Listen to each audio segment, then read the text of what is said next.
untuk memperkenalkan HIV dan AIDS. Sebelumnya, Assalamualaikum warahmatullahi wabarakatuh. Waalaikumsalam warahmatullahi wabarakatuh. Izin memperkenalkan diri, kita dari kelas 11K. Nama saya Rahila Safira Nadin. Saya Regita.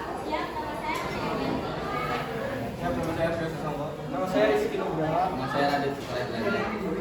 Nah, di sini kita mau memperkenalkan apa itu HIV dan AIDS dan cara tertularnya bagaimana. Sebelumnya ada yang tahu nggak sih apa itu HIV dan AIDS? Nggak tahu. Terus penyakit. Jadi HIV adalah human immunodeficiency virus, yaitu virus yang menyerang sel-sel yang membantu tubuh melawan infeksi. Nah, jika tidak diobati, HIV itu dapat menyebabkan penyakit AIDS.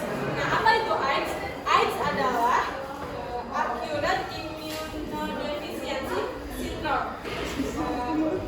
AIDS adalah tahap akhir dari infeksi virus HIV yang terjadi ketika sistem kekebalan tubuh rusak parah karena virus tersebut.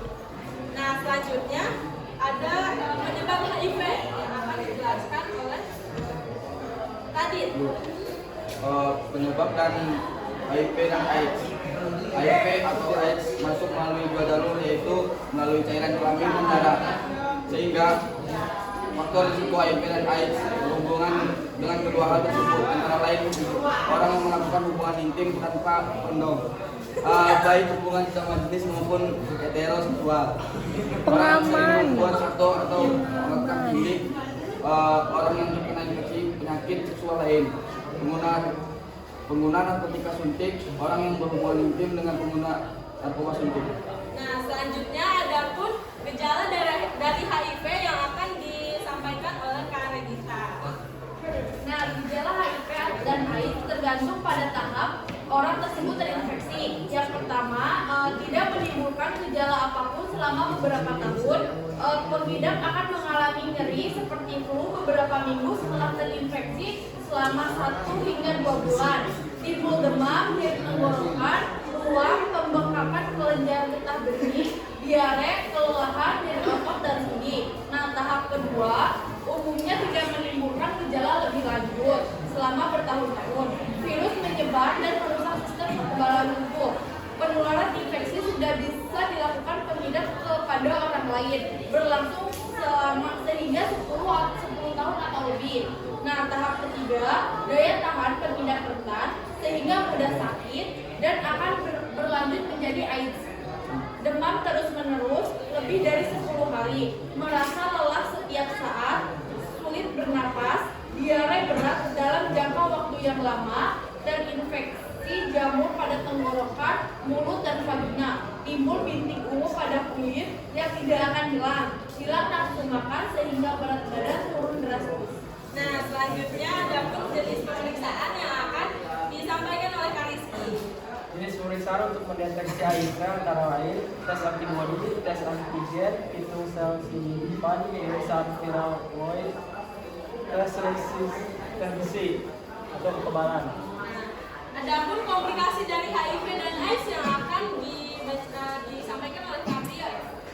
Komplikasinya ada PCP, sariawan, TB, sitomaglovirus, meningitis, kriptokus, limfoma, sarkoma, komposis kanker terkait HPV, sindrom Westing, komplikasi neurologis, penyakit ginjal.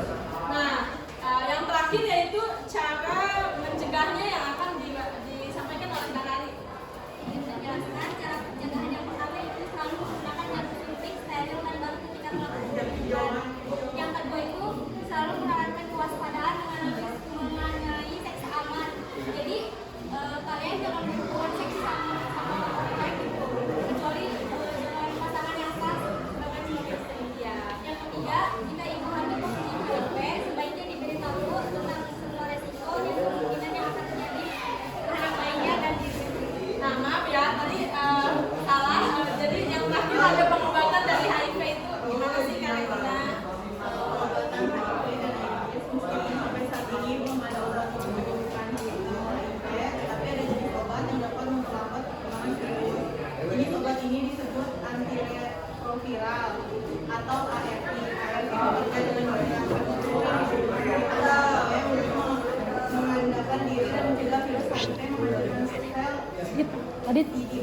Jadi obat HIV memiliki berbagai varian antara lain entraviren, efaviren, lamivudin, tirofudin, dan juga rifampicin. Nah, di sini kita di poster ini kita menjelaskan kalau HIV itu bisa dicegah dari sekarang. Nah, di sini ada contoh-contoh penyebab dari awal masuknya virus HIV ke dalam tubuh seorang manusia. Nah, di sini ada virus yang gejala-gejala yang banyak di kita tuh katanya kalau misalnya pegangan tangan sama orang HIV itu langsung bisa kena, itu tuh nggak termasuk ya. Jadi contoh-contoh yang tidak termasuk ke virus HIV itu makan barengan itu nggak termasuk menular, pegangan tangan nggak termasuk menular. Jadi yang termasuk menular ke virus HIV itu bisa melalui cairan tubuh dan darah. Jadi misalnya transfusi darah, jadi bekas suntikan narkoba gitu. Jadi misalnya orang memakai narkoba dan kita memakai bekas dari suntiknya, itu baru kita bisa terkena. Seperti hubungan seksual kita gitu ya. Terus obat-obatan terlarang seperti narkoba yang tadi saya sebutkan, dan ibu hamil yang menularkan kepada anaknya. Jadi seperti itu ya. Apakah ada yang ingin ditanyakan? Bapak tanya aja. Hal apa yang harus kita lakukan Ya. ketika terjangkit HIV? Jadi